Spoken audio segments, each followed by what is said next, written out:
지난주일부터 고린도전서를 강해하고 있습니다. 지난주에는 인사말이었죠. 1절과 3절. 오늘 본문은 감사입니다. 고린도 교회에 대해서 하나님께 감사했습니다. 그리스도 예수 안에서 너희에게 주신 하나님의 은혜를 인하여 내가 너희를 위하여 항상 하나님께 감사하노니. 그리스도 예수 안에서 하나님이 고린도 교회에 주신 은혜를 감사한다. 다시 말해서 고린도 교회가 잘한 것들에 대해서 고린도 교회에 감사하는 것이 아니고, 10절 이하에 보면 사실 고린도 교회는 많은 문제가 있었고 두통거리였고 책망받을 것이 많은 교회였습니다. 걱정되는 소식이 많이 들려오는 교회였지만, 그럼에도 바울은 먼저 고린도 교회를 향하는 하나님의 은혜에 감사했습니다. 바울은 많은 문제가 있었던 교회, 그리고 또 그 문제들을 지금 바로잡기 위해서 편지를 쓰고 있는 바로 그 교회에 대해서 하나님께 감사했습니다. 그 모든 어려움에도 불구하고 바울은 고린도 교회를 하나님이 세우신, 세상에 세우신 하나님의 교회로 보았던 것입니다.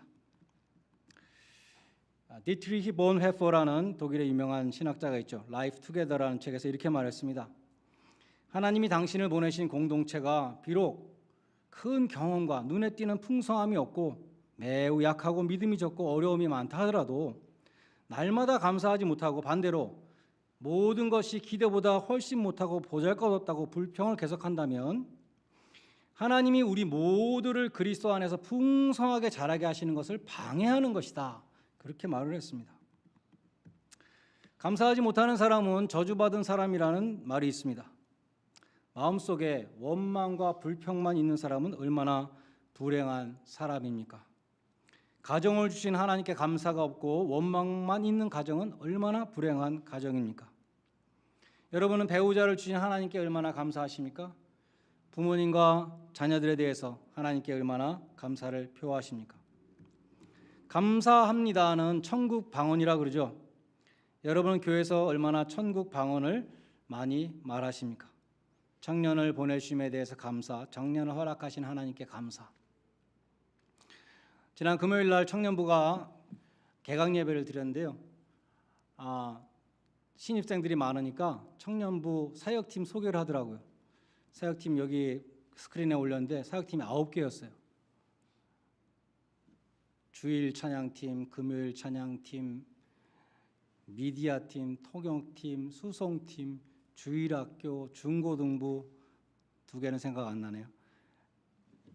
그걸 보니까 우리 교회 웬만한 사역들은 다 청년들이 다 하고 있는 거예요. 청년들이 우리 교회 보배예요. 우리 교회 인프라더라고요, 인프라. 이러한 청년들을 보내주신 하나님께 우리는 정말 감사해야 되겠죠. 청년들은 또 우리 교회에 얼마나 감사해요. 우리 교회를 지키고 있는 장년들이 얼마나 감사합니까? 부모님을 떠나서 대학에 왔는데 그 지역에 나갈 만한 교회가 없는 지역이 많이 있습니다. 근데 로드 아일랜드에 오면 중앙교회가 있잖아요. 청년들의 아름다운 공동체가 있습니다. 그 얼마나 감사해요. 요즘은 한국말 거의 못하는 청년들도 많이 와요. 대학생쯤 되면 자기의 아이덴티티를 다시 돌아보는 거예요. 내가 한국 사람이구나 깨닫고 미국 교회도 많이 있지만 한국 교회로 오는 거예요. 얼마나 하나님의 은혜가 감사합니까? 고린도 교회 정말 문제 많고 세상에 정말 수치스러운 일도 많이 하는 교회였지만 하나님께 바울이 감사했어요. 이 교회를 주심에 대해서 감사. 교육제에 대해서 감사, 교우들에 대해서 감사. 하나님의 모든 은혜에 대해서 감사할 때 여러분의 마음과 여러분이 속한 공동체는 천국이 될 것입니다. 그러면 고린도 교회에 주신 하나님의 은혜는 무엇인가? 5절에서 바울이 딱 2가지 얘기하는데 대표적으로 구변과 지식. 6절에 보면 구변과 지식이라는 것은 그리스도의 증거 곧 복음에 대한 그 언변과 지식을 뜻했습니다. 고린도 교인들이 복음을 잘 이해했고 지식이 있었고 그래서 또 잘 전하는 능력이 있었다는 거예요. 구변과 지식은 합쳐서 12장 8절에 나오는 지식의 말씀의 은사라고 할 수 있어요. 성령의 은사들이 고린도전서 12장에 나오는데 그중에 지식의 말씀이라는 은사가 있었습니다. 오늘 본문 7절에 보면 고린도 교회는 모든 은사에 부족함이 없는 정말 은사가 많은 교회였어요. 뛰어난 지식을 비롯해서 방언의 은사를 포함한 성령이 주시는 언변의 은사가 고린도 교회의 그러한 풍성한 영적인 체험들이었습니다. 그러나 사실 전체를 읽어보면 거기에는 아이러니가 있는데 바로 그 성령의 은사들이 고린도 교회의 분열과 교만을 불러일으키는 도구가 됐던 거예요. 고린도 교인들은 놀라운 은사를 받았음에도 불구하고 매우 세속적이었습니다.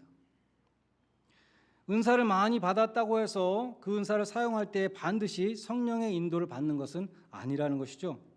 가장 대표적으로 삼손을 생각해 보세요. 삼손처럼 하나님의 초자연적인 그 은사를 받은 사람은 없었습니다. 그런데 삼손은 아주 세속적인 사람이었잖아요. 카날, 영어로. 사울 왕도 그랬습니다. 사무엘상 19장에 보면 사울 왕은 악령에 사로잡혀서 다윗에게 단창을 던지는 악령에 사로잡혀 사는 그러한 불쌍한 인간이 되었죠. 말년에 다윗이 사무엘과 함께 나요시라는 곳으로 피신하니까 사울 왕이 다윗을 잡으러 나요스로 쫓아왔습니다. 거기에 이런 일이 일어났다고 기록되어 있어요.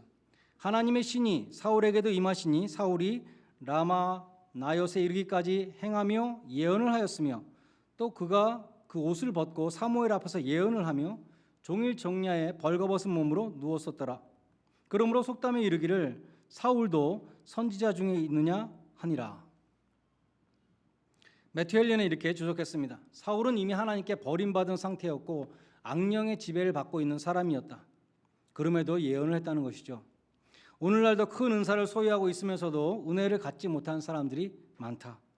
또 그리스도의 이름으로 예언을 하면서도 예수님으로부터 나중에 나는 너를 결코 알지 못한다는 그러한 심판을 받을 사람들도 많다. 이렇게 주석을 했어요. 사울도 선지자 중에 있느냐는 속담은 조롱의 말이었습니다. 저런 형편없는 사람도 예언을 하냐? 그러한 조롱이었어요. 고린도 교회도 엄청난 은사를 갖고 있었는데 세상의 조롱거리가 되었습니다. 너무나 세속적이었기 때문에 그랬던 것이죠. 예수님은 말씀했습니다. 그날에 많은 사람들이 나더러 이르기를 주여 주여 우리가 주의 이름으로 선지자 노릇을 하지 않았습니까? 그때 내가 저에게 밝히 말하되 예수님께서 말씀하실 것이다. 내가 너희를 도무지 알지 못하니 불법을 행하는 자들아 나에게서 떠나가라. 그들은 선지자 노릇을 하고도 왜 버림을 받았는가? 바로 그 앞에 답이 있습니다. 나더러 주여 주여 하는 자마다 천국에 다 들어갈 것이 아니요 다만 하늘에 계신 내 아버지의 뜻대로 행하는 자라야 들어가리라. 사울은 선지자 노릇했지만 하나님의 뜻을 행하지 않았죠. 도리어 하나님의 뜻에 역행해서 다윗을 죽이려고 20년 동안 쫓아다녔습니다. 그는 악령이 시키는 일을 하고 있었습니다. 야고보서 2장 19절에 보면 귀신들도 하나님이 한 분인 줄을 믿고 떤다. 그러나 귀신들은 하나님을 그처럼 믿고 떨면서도 하나님의 뜻을 행하지 않아요. 사탄의 뜻을 행합니다. 우리는 성령의 은사와 열매에 대해서 잘 구분해야 됩니다. 예언과 같은 성령의 은사를 가지고도 성령의 열매를 맺지 못한다면 세상 사람들의 조롱을 받게 됩니다. 고린도전서 13장에 보면은 사랑장이잖아요. 예언하는 능이 있고 모든 비밀과 지식을 안다 하더라도 성령의 열매인 첫 번째 열매인 이 사랑이 없으면 아무것도 아니다. 그런 말씀이 있어요. 성령의 은사보다 더 중요한 것은 성령의 열매입니다. 성령의 뜻을 행하며 성령의 열매를 맺는 것입니다. 이어지는 8절에 보면 이런 말씀이 있습니다. 주께서 너희를 우리 주 예수 그리스도의 날에 책망할 것이 없는 자로 끝까지 견고케 하시리라. 여기 그리스도의 날이란 7절에 보면 그리스도께서 나타나시는 재림의 날, 심판의 날입니다.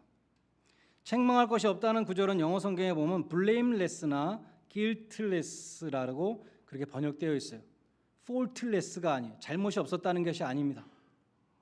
많은 잘못과 죄와 허물이 있음에도 불구하고 guiltless, guilt가 아니라는 것입니다. guilt가 아니라고 하나님이 선언한다는 것이죠. 아이론사이드 목사님이 이렇게 설명했습니다. 책망할 것이 없다는 것은 탄핵할 수 없다, impeach 할 수 없다. 고소할 수 없다. 어큐즈할 수 없다로 번역될 수 있다.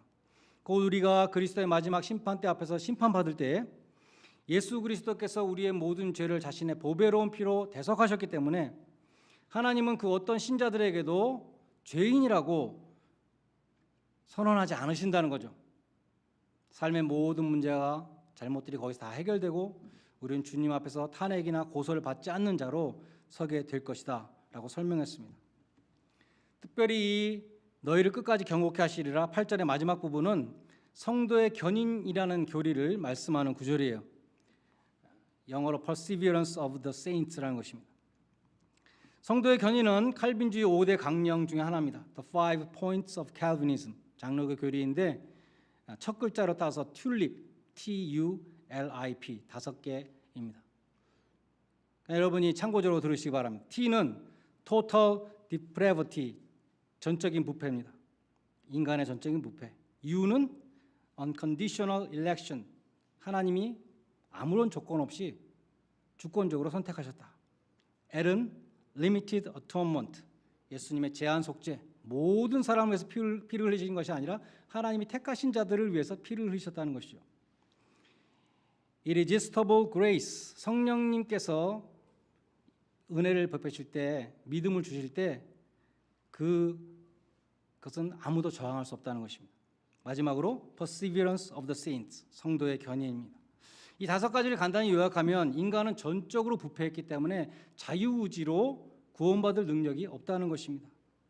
그래서 하나님은 당신의 주권적인 선택으로 구원받을 사람들을 만세전에 선택하셨고 예정하셨고 예수님은 그 사람들을 위해서 제한적으로 속죄의 피를 흘리셨으며 성령님도 그 사람들에게 저항할 수 없는 부르심의 은혜를 주시며 하나님은 그 사람들을 끝까지 천국으로 이끄신다는 것입니다. 그래서 간단히 말하면 구원은 처음부터 끝까지 다 하나님이 하시는 일이다. 이게 장로교 교리예요.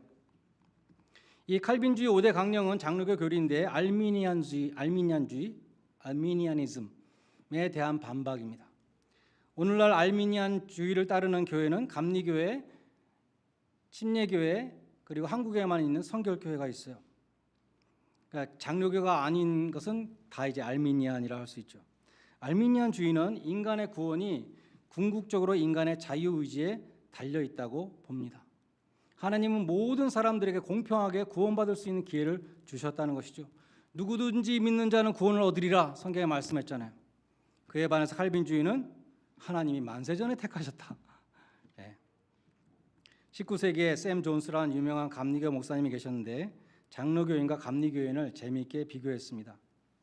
이렇게 말했어요. 주님은 장로교인들에게는 한 번 구원받은 후에는 영원히 구원받는다고 믿게 하셨고 감리교인들에게는 끝까지 잘 믿어야 구원받는다고 믿게 하셨다. 왜냐하면 일부 장로교인들은 영원히 구원받는다는 보장이 없으면 신앙생활을 하지 않는 고약한 무리들이기 때문이고 일부 감리교인들은 주님이 계속 채찍질하지 않으면 신앙생활을 끝까지 하지 않는 불쌍한 타입들이기 때문이다. 장로교 교리에서는 하나님이 만세전에 선택하셨기 때문에 인간이 할 일이 없는 거예요. 하나님이 다 하시는 거예요, 구원을. 근데 알미니안에서는 내가 자유의지로 믿을 때 하나님 구원하시기 때문에 둘 다 성경에 다 있는 것입니다. 하나가 이단이고 하나의 정통이라 말할 수 없어요. 인간의 머릿속에서 조화가 안 되는 두 가지가 성경에 다 있고 그것에 대해서 어느 것을 더 중요하냐에 따라서 교리가 갈리는 것이죠. 죽는 순간까지 잘해야 돼요. 잘 믿다가 마지막에 믿음을 버리면 구원을 못 받는 것이잖아요. 근데 이 장로교 교리 성도의 견인, 영어로 perseverance of saints라는 말은 언뜻 듣기에 성도의 인내라는 뜻으로 들립니다. 근데 실상 사람들은 인내가 없잖아요. 시작한 것을 끝까지 이루지 못합니다. 성도의 견인이라는 것은 하나님이 성도를 끝까지 견인하신다는 그런 뜻입니다. 영어의 of에는 주격적인 용법과 목적격적인 용법이 있습니다. 어려운 말 써서 죄송한데요. 예를 들어서 하나님의 사랑, the love of God 하면은 그 of가 한국말로 의도 되지만 한국말로 을도 된다는 거예요. love of God 하면 하나님의 사랑, 우리를 사랑하신 하나님의 사랑도 되고 영어로는 하나님을 사랑하는 것도 되는 거예요. love of God. 그런 거와 마찬가지로 이 perseverance of saints도 두 가지로 다 될 수 있다는 것입니다. 성도가 성도의 견인, 내가 견인, 나를 견인한다는 뜻도 될 수 있고 하나님이 나를 견인한다는 뜻도 될 수 있는 것입니다. 어떤 것이겠습니까? 목적격이겠죠? 하나님이 인간을 끝까지 견인하신다는 의미입니다. 택하신 성도들을 천국까지 끌고 가신다. 하나님은 시작하신 일을 끝내시는 인내의 하나님이시다. 그런 뜻입니다. 그처럼 성도를 끝까지 천국으로 끌고 가시는 하나님이시기 때문에 하나님은 미쁘시다. 오늘날 쓰지 않는 말이죠. 믿을 만한 분이다라는 뜻입니다. 신실하시다는 뜻입니다. 약속을 지키시는 분이라는 뜻입니다. 하나님은 끝까지 너희를 예수 그리스도의 날까지 견고케 하시리라. 끝까지 붙들어 주시리라. 이렇게 말씀하고 있습니다. 마지막으로 하나님은 우리로 하여금 주 예수 그리스도로 더불어 교제케 하시는 분이다. 9절에 말씀합니다. 여기 교제는 영어로 펠로우십이고 헬라어로는 코이노니아인데 베르넌 맥지 목사님은 파트너십이라고 번역했어요. 파트너십. 주님과 우리는 파트너다. 파트너가 된다는 것은 첫째, 주님과 모든 소유를 같이 한다는 것이고, 둘째, 주님과 관심사가 같다는 것이고, 셋째, 서로 돕는 관계라는 것이다. 그렇게 설명을 했습니다. 곧 주님과 동역자가 된다는 것은 내가 가진 것을 주님과 나누면서 주님의 목표를 향해서 함께 나가며 주님께 헌신하는 것을 뜻한다는 것입니다. 동역자는 무엇보다도 자기가 가진 것을 다 주님 앞에 내어놓는 것이죠. 내 것이 없는 것입니다. 주님과 소유를 같이 하는 것이죠. 그리고 서로 돕는 관계입니다. 여러분이 주님의 동역자라면 먼저 여러분의 몸과 마음을 드리십시오. 시간과 정력을 들이시고 물질을 들이시기 바랍니다. 그러면 하나님은 여러분에게 하나님이 갖고 계신 소유를 주세요. 천국의 보화들을 아낌없이 주실 것입니다. 하나님의 능력과 지혜와 성령의 은사들을 아낌없이 부어주실 것입니다. 커먼 인터레스트가 있다 그랬잖아요. 하나님과 인터레스트가 같아요. 하나님의 일에 내가 관심을 갖게 됩니다. 그러면 하나님이 또 우리의 일에 관심을 갖게 가다 주시는 것이죠. 우리의 가정, 우리의 사업 앞길을 보살펴 주십니다. 하나님의 일을 더 잘할 수 있도록 축복해 주십니다. 이것이 하나님의 일을 함께하는 동역자에게 주시는 축복인 것입니다. 또 성경을 보면 하나님의 동역자가 된다는 것은 하나님의 벗이 되는 것이다. 하나님의 친구가 되는 것이다 라고 말씀합니다. 야고보서 2장 23절에 보면 아브라함은 하나님의 벗이었다라고 그렇게 기록되어 있어요. 하나님은 아브라함에게 감추는 것이 없이 다 말씀하셨습니다. 미래의 언약들을 말씀해 주셨고 하늘의 별과 같은 많은 자손을 주시겠다고 말씀하셨고 400년 동안 애굽에서 종살이 하다가 해방될 것이라고 말씀하셨고 심지어 소돔성을 멸하러 가실 때에도 내가 하려는 일을 아브라함에게 숨기겠느냐 하시면서 롯이 살고 있었던 소돔성의 멸망을 알려주셨습니다. 예수님도 요한복음 15장 15절에서 말씀하시기를 이제부터는 너희를 종이라 하지 아니하리니 종은 주인의 하는 것을 알지 못함이라. 너희를 친구라 하였노니 내가 내 아버지께 들은 것을 다 너희에게 알게 하였음이니라. 예수님은 천국의 비밀을 숨김없이 다 말씀해 주셨습니다. 우리가 종이 아니고 친구이기 때문인 것이죠. 우리 인간 사이의 교제도 그렇지 않습니까? 친구란 어떤 것입니까?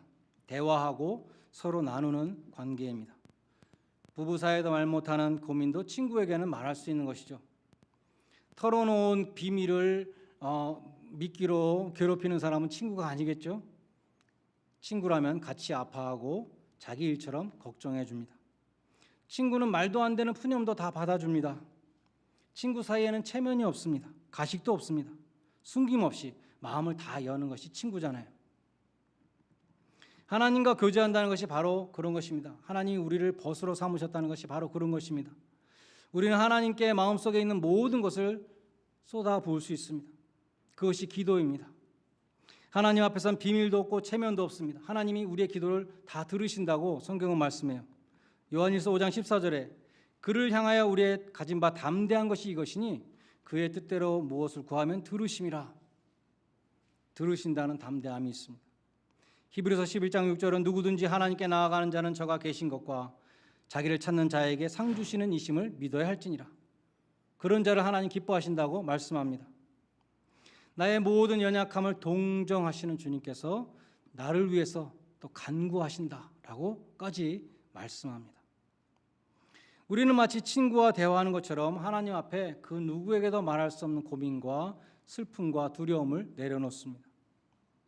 우리에게 이런 하나님이 계시다는 것이 얼마나 든든하고 기쁜 일인지 알 수 없습니다.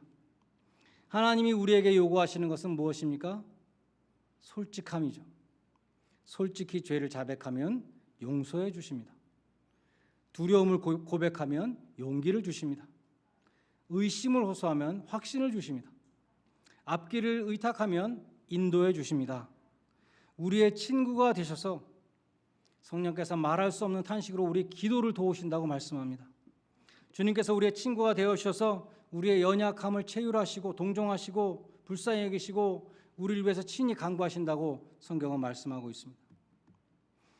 반대로 하나님은 우리에게 말씀하십니다. 성경을 통해서 말씀하십니다. 설교를 통해서 말씀하십니다. 환경을 통해서 말씀하십니다. 성도 간의 대화를 통해서 말씀하십니다. 빌립보서 2장 13절에 보면 너희 안에 행하시는 이는 하나님이시니 자기의 기쁘신 뜻을 위하여 너희로 소원을 두고 행하신다. 하나님이 우리 마음에 소원을 주십니다. 그것이 하나님이 우리에게 말씀하시는 거예요. 아, 내가 하나님을 위해서 이걸 해야겠구나. 하나님이 우리에게 말씀하시는 것입니다. 성령의 교통하심으로 우리 마음 가운데 하나님의 소원을 심어주시는 것입니다. 이처럼 하나님과 친구와 같이 대화하며 교제한다는 것은 정말 엄청난 특권입니다. 시편 기자들을 보면 그래서 기도를 얼마나 중요시하고 기도를 얼마나 사랑했는지 알 수 있습니다. 여러분이 진정으로 하나님과 사귐을 갖고 교제하고 있는가를 시험해 볼 수 있는 제일 좋은 방법은 여러분의 기도 생활을 체크하는 것입니다. 기도는 하나님과 대화하는 최상의 특권입니다. 자녀의 특권. 부모님 앞에 나가서 말할 수 있는 거잖아요. 여러분의 성도의 교제가 있어요. 하나님과의 교제, 성도의 교제가 있습니다. 그럼 성도의 교제라는 건 또 무엇인가? 그처럼 주님을 사랑하는 사람들이 서로의 순결한 마음으로 나누는 교제가 성도의 복된 교제입니다. 시편에 보면 형제들이 연합하여 서로 동거함이 어찌 그리 선하고 아름다운지, 교회의 아름다움이라 할 수 있잖아요. 하나님과 교제하는 기쁨, 또 성도들과 주 안에서 교제하는 기쁨은 아는 사람만이 알 수 있습니다. 하나님과 교제하는 기쁨을 누리시는 성도들이 되시기를 바랍니다. 뿐만 아니라 주님을 사랑하는 성도들과 순결한 마음으로 나누는 그러한 성도의 교제가 우리 교회에 풍성히 이루어지기를 주님의 이름으로 간절히 축원드립니다. 기도하시겠습니다. 하나님, 저희가 감사하는 자가 되게 해 주시옵소서. 우리에게 베풀어 주신 하나님의 은혜로 인하여 감사하게 하여 주시옵소서. 믿을 수 있는 사람이 하나도 없다 하더라도 믿으신 하나님을 인하여 기뻐하며 감사케 하여 주시옵소서. 우리를 끝까지 포기하지 아니하시며 성화의 과정을 밟게 하시고 영광스러운 천국에 이르도록 인도하시는 하나님께 감사하게 하여 주시옵소서. 말씀과 기도 가운데 주님과 교제하며 성도들과 교제하는 특권을